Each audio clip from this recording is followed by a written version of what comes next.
Hello everyone, welcome back to the Wizign channel today.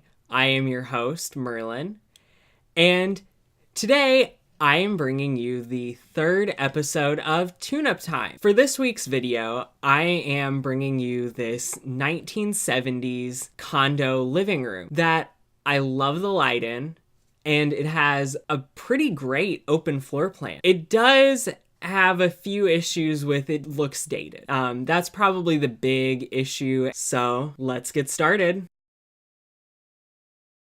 The very first thing that I would change about this space, and this is assuming that you own it.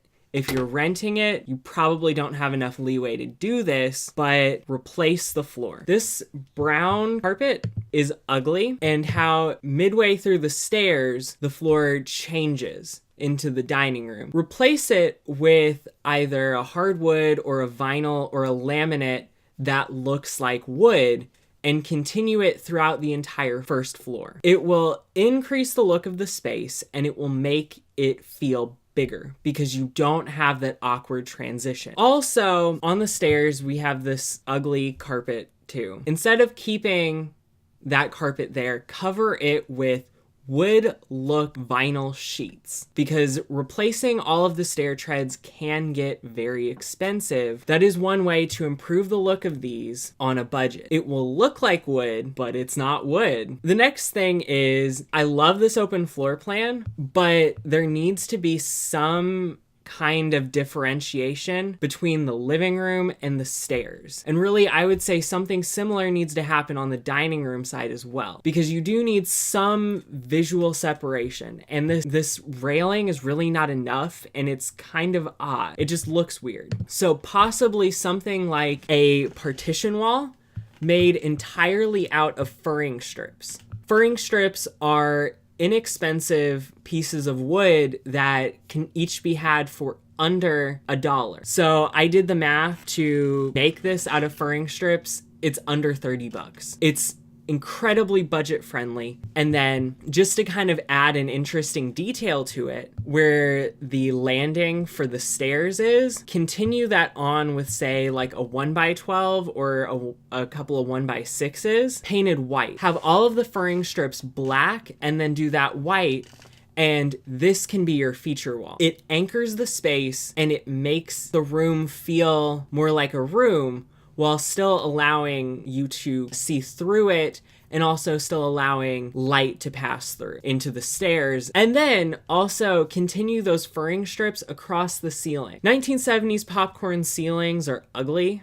No one wants to look at them. If you own it, first have it scraped off. It probably has asbestos in it. It's probably good for your health to have it scraped off. And then just have a flat ceiling put there, and then cover it with faux beams that are made out of furring strips. But since we're also going to take away a lot of these kind of acoustic things, we need to add some of those elements back in. One way that we can do this is with a large area rug and with curtains. And remember, we are treating walls, not windows. For this space, something like a curtain track with just a flat panel, and then it just slides across.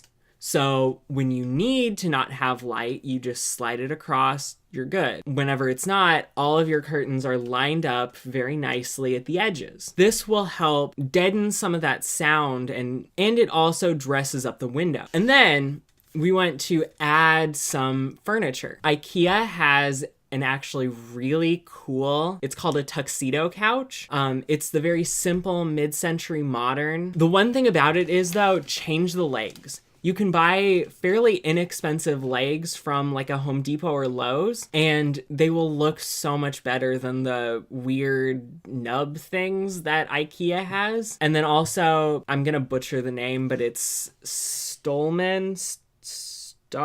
It's 2 wingback chairs that IKEA has. If you get those, get them in 2 different colors that will complement the blue or whatever color you get for the couch. The big thing about a space like this is You do not want furniture that has skirting around it. You want that negative space under your furniture. It just is a cleaner look. This is very much a light and airy space, and we want to preserve that. We can also preserve that by having a circular coffee table in between these three elements. And that's a functional element, but also it preserves traffic patterns in the room by still allowing people to move around easily, which a square or rectangular coffee table wouldn't necessarily do. And then just in the corner, that would be a nice place to put a TV. I know most people have TVs in their houses. I don't. So that's pretty important, and we need to think about that in the design. And this would just be